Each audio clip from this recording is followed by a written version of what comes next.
Hi students, in this video we are going to study a method in maths which is very much applicable in physics, and the method is known by the name differentiation.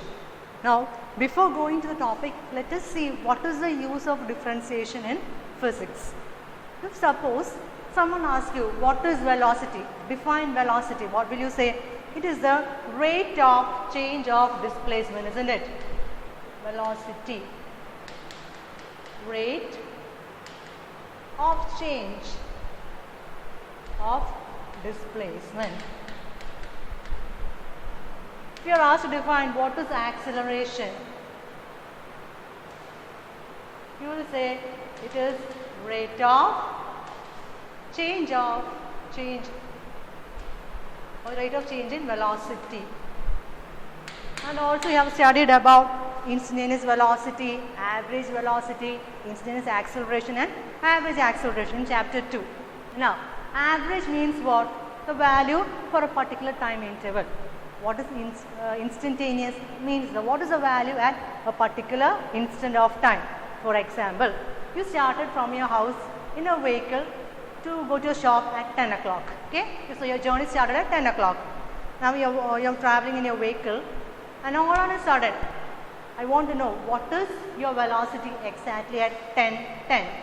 Okay, at 10:10 what is your velocity? What is your velocity at the instant 10:10, which means exactly at the 10th minute of your journey, what is your velocity?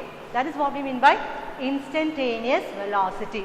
And how will you write it in mathematical form? You write limit delta t tends to 0 delta s by delta t.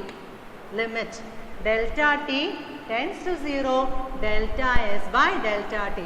This is how you write instantaneous velocity.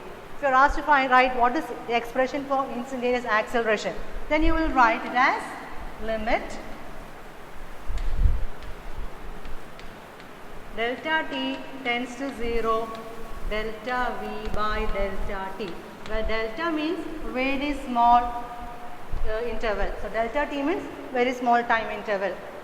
So what is the velocity at that particular instant? And what is the meaning of limit? LIMIT, limit delta t tends to 0, which means you started your journey at 10 o'clock. Now exactly at 10:10, which means exactly at the 10th minute, I want to know your velocity. So just count from 10, 10.1, 10.2, etc., etc., etc. At exactly 10:10, so the 10th minute you have reached, isn't it? There your limit is ending. The time limit was 10 minutes, and exactly at the 10 minute, which means delta t is, the time limit tends to 0. So limit in LIMIT or LT, limit delta t tends to 0 when the time interval finishes at the ending point of your time limit. What is your velocity? That is what we mean by instantaneous velocity, or that is what we mean by instantaneous acceleration. And this is written as ds by dt, and it is read as rate of change of displacement, and this we can write it as dv by dt, which means rate of change of velocity. So d by dt means change of a variable with respect to time. If I am writing d by dx or d by dy, it means change with respect to of a variable with respect to position, or variation along the x direction or variation along the y direction. So differentiation means it is a method to find out what is the change happening with respect to time, or with respect to x axis, or with respect to y direction.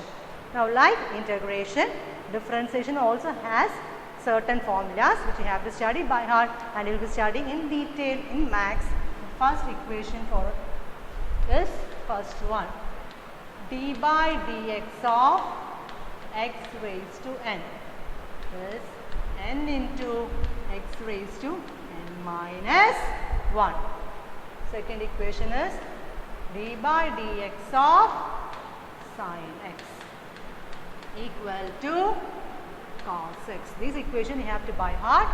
Third one, d by dx of cos x is minus sin x, which is just the opposite of integration. For integral of sin x dx was minus cos x, and integral of cos x dx was plus sin x, but here it is just the opposite, okay, negative sign, don't forget. Next equation is d by dx of log x, which is equal to 1 by x, fifth one, d by dx of tan x equal to 6 square x. Like this, there are many equations, but these are the ones which we mainly use in physics. Now let us solve one or two problems using the method of differentiation. The first equation is find d by dx of x square. Now what is the equation for d by dx of x raised to n? It is n into x raised to n minus 1. This is the general equation. Now in our problem, what is the value of n? Value of n is 2. So d by dx of x square is 2 into x raised to 2 minus 1, which is 2x. Now next question, what is d by dx of 2? Actually, what is 2? 2 is a constant, and will a constant vary along the x-axis of with respect to time? Constant will never vary, isn't it? Which means d by dx of a constant, note this, d by dx of a constant or differential of a constant is always equal to 0. Okay, which means d by dx of 2 is equal to 0. Now, third question, d by dx of x cube plus 3x plus 2. Can write as d by dx of x cube plus d by dx of 3x plus d by dx of 2. What is d by dx of x cube? Power of n is here is, sorry, the power n is 3. So 3 into x raised to 3 minus 1 plus d by dx of 3x. Now what is the power here? Power is 1. So 1 into 3 into x raised to 1 minus 1 plus, what is the differential of a constant?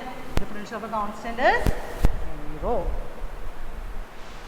So this can be written as 3x square plus 3 into x raised to 0. What is any number raised to 0? Any number raised to 0 is 1. So we can write 3. I hope this method is clear to you. Now let us see what is the differential of sine and cos. Now before going to the derivatives of sine and cos, I have to say about one correction which I did in integration. When I integrated sine 2x dx, the problem was like this. I told integral of sine 2x is equal to minus cos 2x, and for 2x you have to write into 2. Actually it is wrong. This is make the correction. When you are integrating sine 2x, cos 2x, etc., the constant term or this term should come under the denominator, which means integral of sine 2x dx is what? Minus cos 2x by for 2x 2. If you are integrating cos 3x dx, what will be the answer? It will be cos integral of cos is sine. So sine 3x by 3. In that video, and I think it was the second video of chapter work, energy and power, in which I said integral of sine 3x or sine 2x is minus cos 2x into 2. It is not actually into 2, it is divided by 2. Make the correction in your notebook, okay? Now let us see what is the differential of cos 2x, sine 2x, etc. So d by dx of, we will write sine 5x. So what must we do? First we have to differentiate the sine. So we will get, what is the differential of sine? Differential of sine is cos. So we can write as cos 5x, and here only we have write the integral of, differential of 5x, that that is 5. Difference. The answer will be 5 cos 5x. Clear? In integration, actually the constant term with the angle, with the x or the y variable should be in the denominator, but for differentiation it must be along with the answer itself. You have to multiply it with the answer. One more problem we will do. D by dx of cos 6x means what? First we have to differentiate cos 6x as a whole. So we will get minus sine 6x. What is the next step? Differential of 6x, which is 6. So what we have to do? Into 6. So the answer will be minus 6 sine 6x. I hope this method of differentiation is clear to you. Differentiation means what? We are actually finding the small change with respect to either x-axis or y-axis or along the z-axis, or change with respect to time. Whereas integration means we are finding out the net effect of a phenomena. Okay, thank you.